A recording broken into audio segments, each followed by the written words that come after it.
Essendon take on Collingwood at the MCG on Sunday in their final home and away game of the season. A host of changes, Matty, but one man not coming in is Dustin Fletcher. What's the latest with him? Yeah, obviously a lot of changes this week, fair few forced. Yeah, it's disappointing Fletch didn't get up.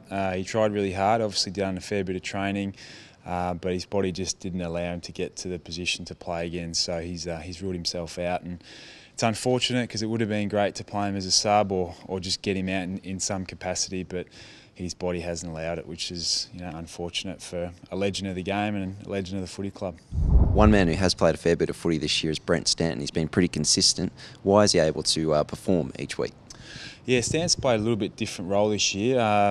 First half of the year mainly on the wing, but second half he's played his role really well down half back. So he's been a little bit half back, a little bit wing. He sees the game really well. He's a great leader, I think his second half of the year has been outstanding, really important for the team. Collingwood's pretty strong in the contested ball. How do we match them in that area?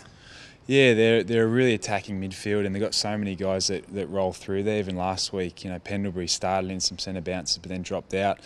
A lot of really good young clearance players in Adams, DeGoey, those sort of guys. So Crisp, who's had a really good year, and Sidebottom, who's come back, he's an elite runner. So it's going to be where the game's won or lost. So we're going to have to match them obviously, and put some young players in and amongst it. So Langford will be there for little bits. Jaden Laverty, who saw in parts Dyson Heppel, who's really important that he keeps going the way he's going. So it's be a big factor in the game, no doubt. You touched on Langford there. His first season in the AFL. How have you assessed his form all year? Yeah, he's forced his way into the team a few times. So we wanted to make him earn his spots when he come in. And what we tried last week in the VFL, which he's had a consistent year, was a bit more midfield, and he was sensational there. He racked up 25 possessions and a few more contested. It's sometimes as a half forward it can be a really tough spot to get involved in the game, and we've spoken about getting up the field a bit more as a high half forward and just contributing in the game. So he was great last week, and he'll play around the ball and half forward again. Joe Daniher has been a permanent fixture in the forward half for the Bombers. How have you assessed his season? Yeah, for a young forward, his development's going really well. There's been no doubt at times his effort and that has dropped off as young players do.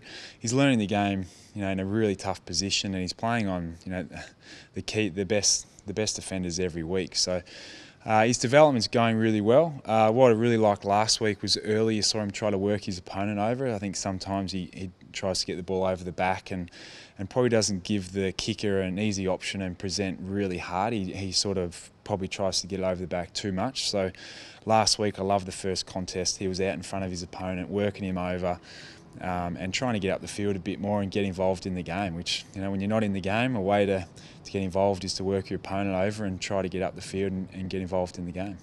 An extended bench at this stage, and it features a number of boys that have played in the VFL in recent weeks.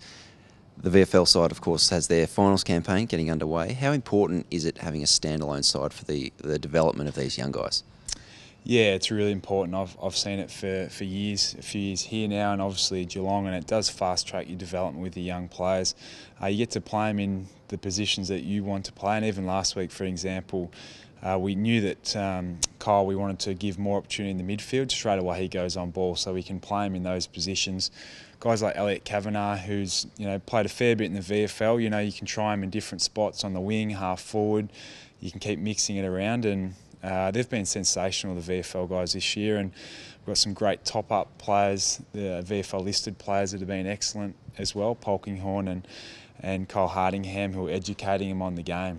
When we look at the list, we want players that can teach them on the field as well. So and Marcus Merigliani as well. So we've been really lucky, but their development's been great, and hopefully they go deep into the finals.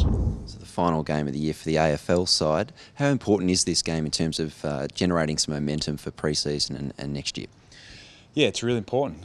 We've had that mindset for a long time that we want to finish off the season strong, and it didn't work out that way. But last 2 weeks, the effort's been good. I think skill errors have cost us, and can you improve skill errors in 1 week? We've tried, and trying to fix up a few areas in our game. Had a really good session today. We feel they're in a positive frame of mind, and we need to finish off strong. I've mentioned it before, but our performances have been not good enough this year, and if we can finish off playing the right way and even get the win, then I think we finish on a positive note and we move on and start preparing for next year.